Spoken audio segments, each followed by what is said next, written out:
Hello Vichitra. My name is Eva. I'll be guiding you through this mock interview for the position of co-founder and CTO.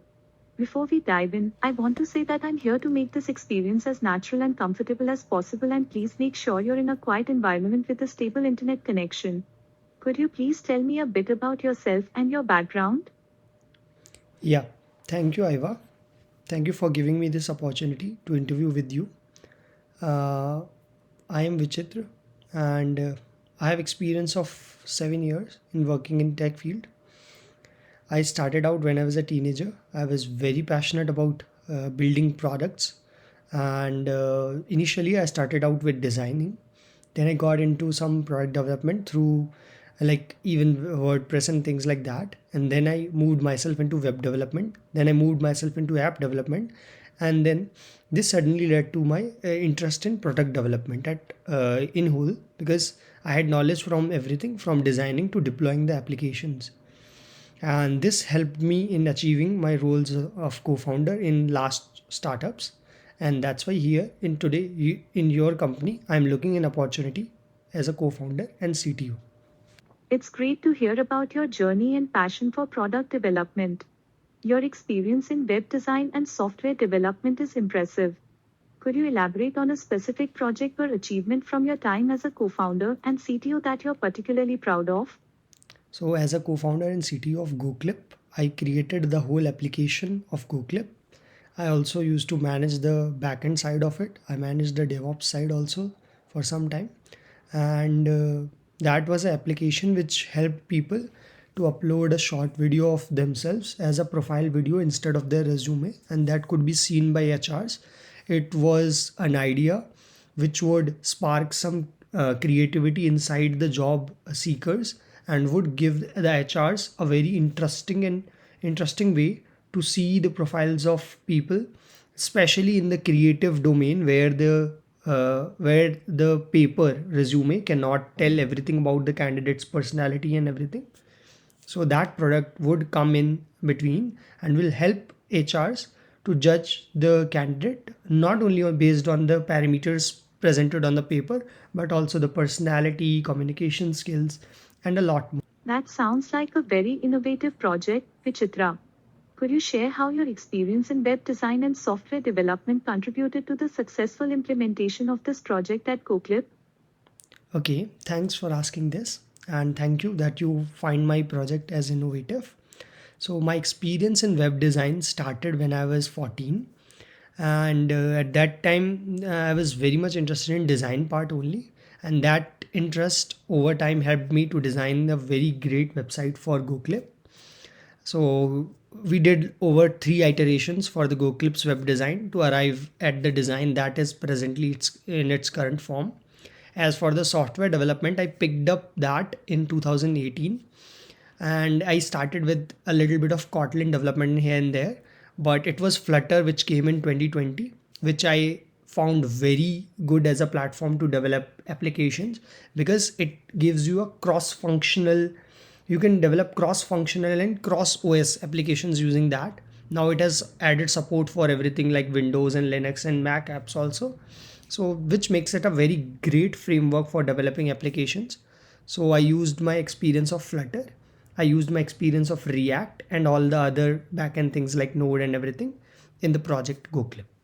It's impressive to hear about your journey in web design and software development, Vichitra. Could you provide more details about your role as a lead developer and designer at Softbird? Okay, so Softbird was a agency that I established with some of my friends. So at Softbird, I was particularly focused at developing software applications for people. This was a time when COVID had hit India, and there were a lot of people who wanted to go online with their businesses. So I found out that opportunity, and I opened up this agency. I came up with this idea. I discussed with this my friends, and then we started this agency where we would help them go online. So I helped a school go online, and I also helped a lot of shopkeepers, local shopkeepers, to go online and uh, connect with their customers in the local area. So basically that's what we do. We also helped a jewelry shop to sell its things online to sustain the business while it is the COVID is going on and it is a nationwide lockdown. So Softbird was a company like that. And as a lead developer and designer, I was responsible for creating great user interfaces and user experiences. And then I used to then code it. And I would use languages like I would sometimes use Next, I would sometimes use React, depending on the project. I even used PHP and simple HTML for basic projects. So that's what we do. And if required, I would do the application development also. Your experience in helping businesses establish their online presence aligns with the responsibility of identifying market opportunities through research and analysis. Can you elaborate on how your role at Softbird involved collaborating with potential clients and partners to achieve business objectives? Iva, before we go on and discuss that, first of all, thank you that you find me responsible in identifying the opportunities. But can you give me a little bit feedback on how am I doing in this interview till now, and then we will move on. Of course. Before we continue, I want to assure you that you're doing well in the interview. Your experience in identifying opportunities and collaborating with clients is valuable. Now, let's take a moment to discuss your performance in the interview and then we can proceed with our conversation. Okay, we can do that. Your experience in helping businesses establish their online presence aligns with the responsibility of identifying market opportunities through research and analysis. Can you elaborate on how your role at Softbird involved collaborating with potential clients and partners to achieve business objectives? So the actually I had to wear a lot of caps while I was working with Softbird, because basically it was my idea only and I was like major part of it. So I would basically all other people were mostly freelancers or people who did not have that much like stake. So they were not like they didn't have much risk to take, and everyone drawed salary and everything. So basically I was the person who was responsible for bringing in leads. So I would connect with potential clients and I would connect with only those clients which will give me business, which will renew over time. Like they will give me not one time business, but they'll give me like some business opportunity in the future also. So there'll be like scope of some opportunity in future. So I'll connect with only those clients, because in this way I would have to like spend less time in finding new clients, and I can always create a like fixed stream of income so that our business sustains over time. So that was how I thought about it, and my business objectives was basically to just run off and have all my pay off my all expenses and then some make money over it using my skills and everything. And it was also like I even loved that because this software development and product development was my passion. So sometimes I used to think that anyways I'm getting money for something that I love a lot. It's impressive how you took the lead in generating leads and sustaining the business at Softbird. Can you walk me through a specific instance where your technical skills directly contributed to the successful acquisition of a key client or project? Okay, but before that, I would like to just go over my skills which I have acquired over time. So let's start with graphic design. In graphic design, I've did almost all the things that are available there, be it Adobe products, be it the products from other companies like Canva or anything. I've also did Affinity Designer, Affinity Photo. So that is the like skill part is done. Then I've also worked with After Effects. I've worked also with video editing. I've also worked in like Figma, and most of the like like expert in Figma. Basically, I've did a lot of work in UI and UX, and I've worked with wireframing, prototyping, everything. And then I moved myself into development part. I know almost all languages which are not system level languages. So that includes React, be it JavaScript, be it Python, be it frameworks like I've API frameworks like Django, Fast API, and a lot more. Like I know backend stuff also. So all the Node, everything, Mongo, SQL, all the things that you need to single-handedly deploy and create applications. And I have knowledge of dev operations and everything. And these all skills help me get that confidence that okay, I can build any product at least an MVP of any product starting with myself only, so I don't have to depend a lot on other people. And this is the key how I get a lot of projects, because they see my skills and they give project on the basis of my skills rather than the agency or anything else. And sometimes they are so kind that they even don't ask, even if I do not have a prior experience in that particular field. There are people who are very kind enough to give me projects, because they know that if this person has did that and that, he would be able to do that. And I really like never disappointed those people, so I always used to come up and deliver on time. It's impressive to hear about your diverse skills in graphic design and development.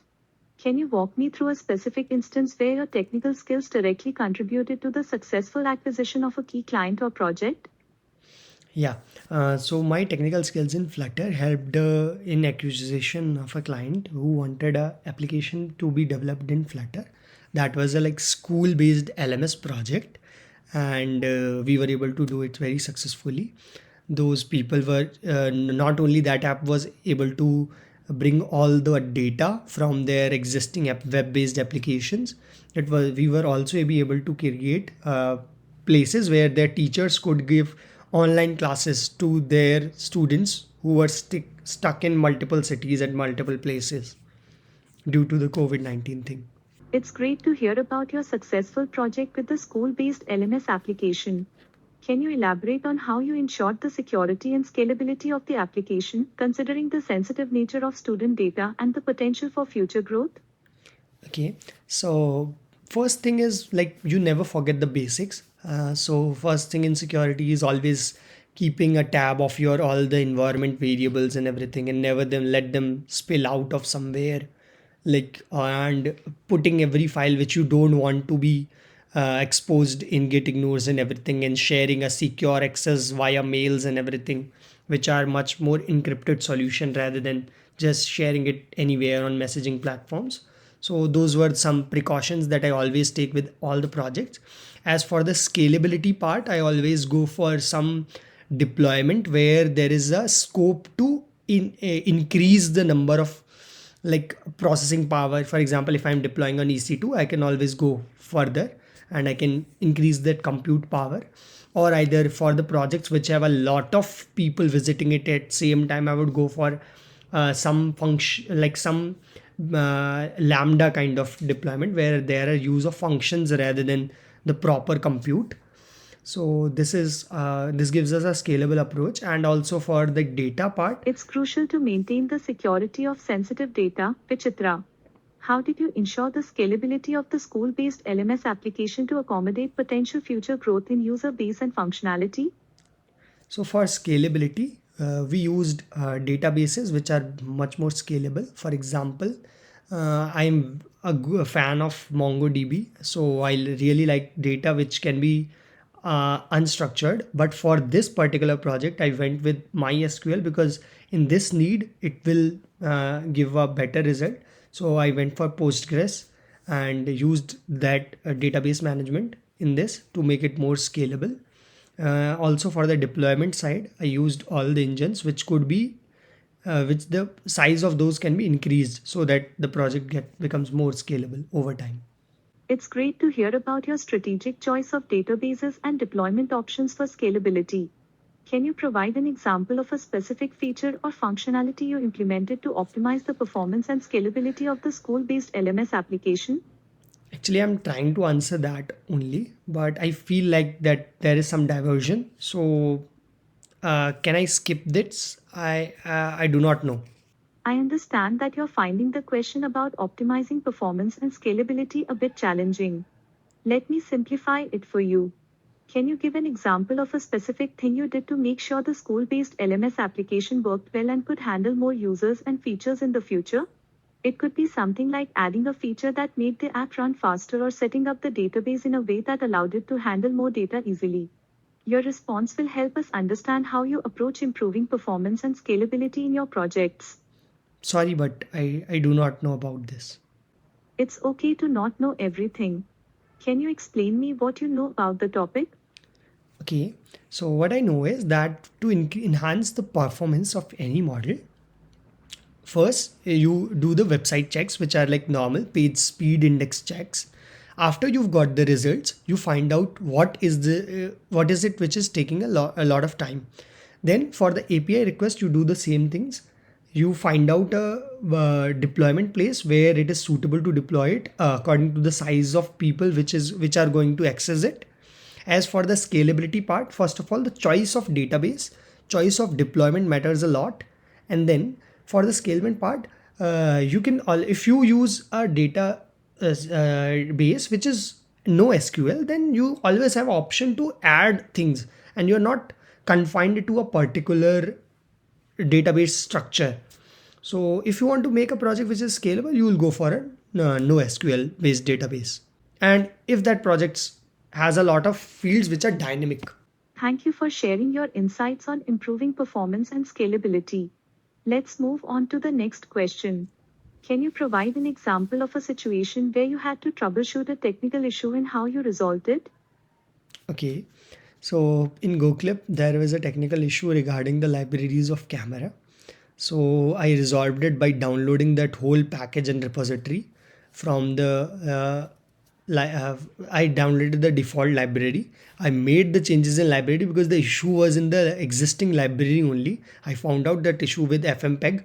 So Fmpeg is a video like package which helps in for example, this video is also somewhere using Fmpeg inside the hardware. So I made some tweaks and changes in that. I used those changes, I applied those changes, and then I locally imported that library which I had made changes in. I also raised the like PR on the official repository, and then that's how I was able to use technical solve the technical issue. This is special to me because in a way that was my first open source PR. It's great to hear about your experience troubleshooting the technical issue with the camera libraries at Go Club. Can you walk me through how you ensured that your modifications didn't introduce any new issues and were compatible with the existing code base? Yeah. So basically, I did all the testing that was required to be done and found out that there was nothing that was missing. I also run depend about alert checks. I also run code checks, and then those also gave me a go, and they were all fine green. And then I was able to conclude that everything is compatible with what I've did, and results showed that. So It's essential to ensure that any modifications made to an open source project are thoroughly tested and compatible with the existing code base. Can you share an example of a time when you provided mentorship or guidance to a team member and how it impacted the project or individual? yeah, I'm a great fan of helping people out, and because when I am in trouble, I get help. So I would want to continue with that thing.